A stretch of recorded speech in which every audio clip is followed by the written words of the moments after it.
Welcome, everybody. I'm happy to have you back.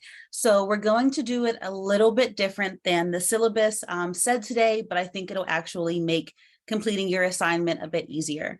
So we're going to talk about mental health in a cross-cultural context. Like I said yesterday, it'll be a shorter lecture. I'll give you the main points, but we're also going to do part one of the social support lecture. And so next week, we were going to do social support and gender and sexuality, which like, there are some relations, and you'll need those for assignment 3. However, for assignment 2, there's also a big connection to support. We talked about support on yesterday, but I think it'll be helpful to talk about it today as well. But the things that we talk about today will also be relevant for assignment number 3, because remember, this class is cumulative, we're big on scaffolding, and we're building as we go. So again, if you have questions, feel free to refer to your reading. You can also ask me to do an elaboration video. This is pulled from the Leffley reading on Canvas. So overall, there are cross-cultural variations in how we understand mental health. I've alluded to this before, and when I say culture, I'm talking about systems of beliefs, of values, of language, of symbolic meanings, of norms. And so there are different beliefs around mental health, depending on your culture, different values around mental health, and different ideas of what normative behavior is. So the way that different societies even conceptualize mental health can be totally different. Whether something is even considered to be a mental illness is different. And then how we even decide between physical and mental illness. And so think about it. If you break a bone, you would go to a physical therapist. But if you are getting counseling, you would just say it's a therapist. And so even in our society, there's a big divide in how we think about mental and physical illness. So the source and expression of well-being are affected by, again, cultural norms. So the beauty industry, the American dream, ideas about what success looks like. The source and expression of well-being are also impacted by the status of the subgroups. And so I mentioned that we'll talk about gender and sexuality. We'll talk about race and class, because the subgroup that you're in also has an impact on how your well-being is perceived and conceptualized. Whenever we think about the defining of mental health, we have to understand the cultures have normative expectations. And just because there are normative, so for example, in American society, submissiveness is, more typical and appropriate for women than it is for men. But in other societies, it might not be seen as the same way. Same thing with aggressive behavior. And so there are different norms depending on the culture that you're in. So even though there's universal prevalence of symptoms, we might find, the same brain chemistry here as we find in a totally different culture or country or continent, but it's not going to be labeled the same. Even the way that we treat mental health and mental illness have varied over time and vary cross-culturally. So even in American society, a lot of the focus or a lot of the treatment for mental health was more traditional or non-professional medicine. So types of, healing practices. However, because of medicalization, which we've talked about, and an interest in, doctors being taken more seriously, there was a big push away from these more, traditional type of healing. We still see that in non-Western cultures, traditional healers are the first resort. And it only really stopped being that way whenever there was European colonization. So in these traditional healing systems, there tends to be a focus on the supernatural, on fixing the imbalances in life forces, and through fulfilling rituals and religious obligations. So to summarize this, human behavior has to be viewed in fluid interaction with ever-moving cultural currents. Mental health can be studied only as interactive and constantly changing, because culture is constantly changing. If we think of, again, culture as values and beliefs and language, all of those things change over time. Even within the same geography, even within the same country, culture changes. And so to understand mental illness and mental health, you have to also take into account the culture that you're located in. The culture of your family, of your country, of your school, of your various social groups. And then these variables determine how your biological quote unquote pathology will be defined and experienced, as well as the way that you are diagnosed, treated, and then rehabilitated. So I'm going to ask you a few questions. I just want you to come up with some examples about how culture can affect the affect the experience of the mentally ill. Okay, so now what we're going to do, I'm going to show you just a few videos. If you find this interesting, let me know. I actually have a ton more, but I decided to, cut them down. So I'm going to show you a few very short videos. They're just teasers, and I want you to go out and get a bit more information and answer some question about culture-bound syndromes. And so you should know this from your reading, but I will help you out. A culture-bound syndrome is any mental disorder or medical condition that is bound to a certain culture.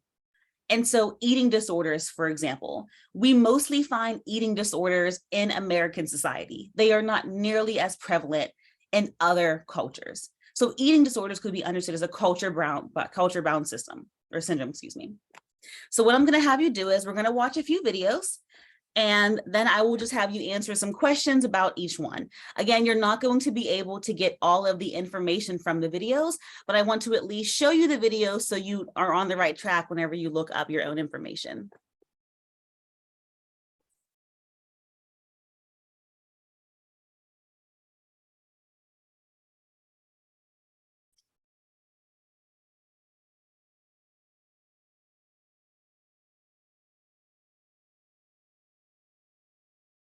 Let's go to Koro.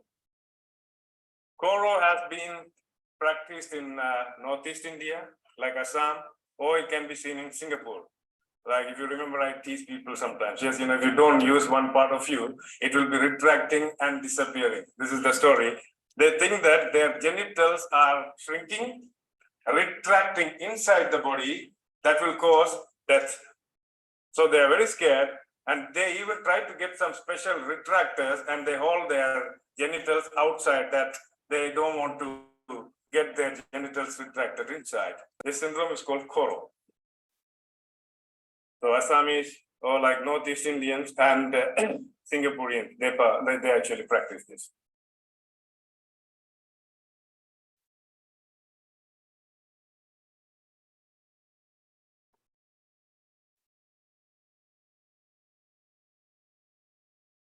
Okay, so go ahead and answer these questions about Koro.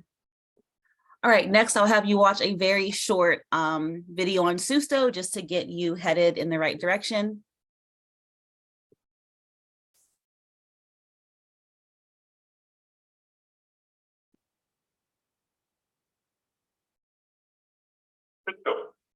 This is in South America, and it can be even practiced by some group of people. When they feel that they are sick, when they feel they are not achieving, they go to a shaman. They go to a traditional healer. This guy is going to give a special type of powder, and he will be throwing on you. And now they feel this powder is getting into you, and it is changing you into something. Now this guy gets the power. He will be doing things. It's mine, but they believe that it is working. If you watch like documentaries about various drugs used in like South America by such traditional believers and healers, they actually follow such system, which is called as Susto. So as it's written here, you can see people believe that his body is entered by a magical substance that he is altered now. Latin America. You can find such videos and documentaries in YouTube.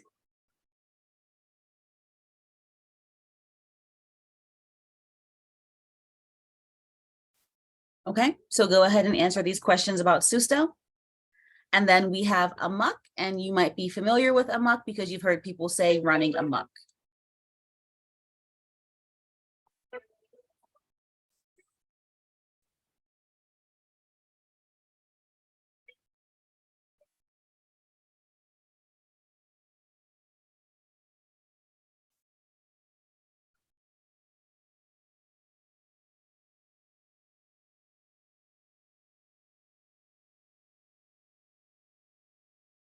Okay, that one was much shorter, much more to the point, but I think this is one of the more fun ones to look up because we say running amok without understanding what it means. So go ahead and answer these questions. And then finally, we will watch a video on Arctic hysteria.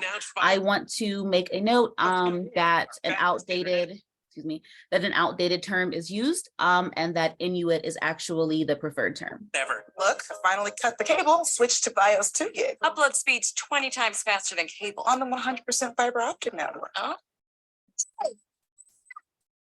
Switch to Verizon.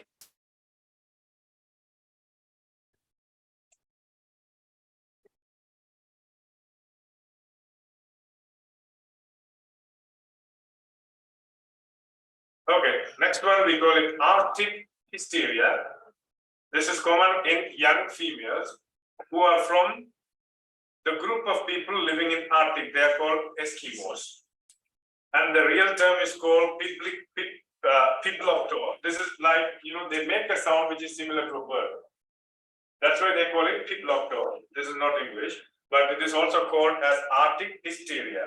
I told you the term hysteria has been already discontinued, but still you can come across. What happened? This female will be screaming, she will be tearing her clothes off, and she will be running into the ice, and she will be burying her body into the ice actually. And she makes sound which is similar to a bird. That's why they get such a term. But this is really hysteria, running in group of people, you can see. This is a real photo. She removed her clothes and she is lying in the ice actually. And it happens in group. And they are thinking the mechanism and the machinery behind this because they are isolated. You know that they are living in North Pole, which means that there is no enough light. I already explained to you. If you don't have light, you can get depression. This is called what? Seasonal melancholy. Previously, it was called seasonal melancholy, but in DSM-5, we remove such a category, but it is put under depressive disorder. Technically, this is an aggravator, which means when you don't have enough light, you can get depressed. This is an extreme form of seasonal melancholy. They have too much of stress, they cannot withstand the stress, so they are just, this is the way how they can cope up with the stress. So this is called Arctic hysteria.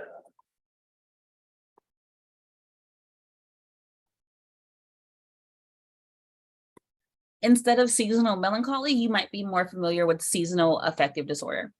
Okay, so the next thing that I'm going to do, I am going to end this lecture here, and then I am going to move on to the part 1 of understanding the connection between social support and mental health. Okay, see you soon.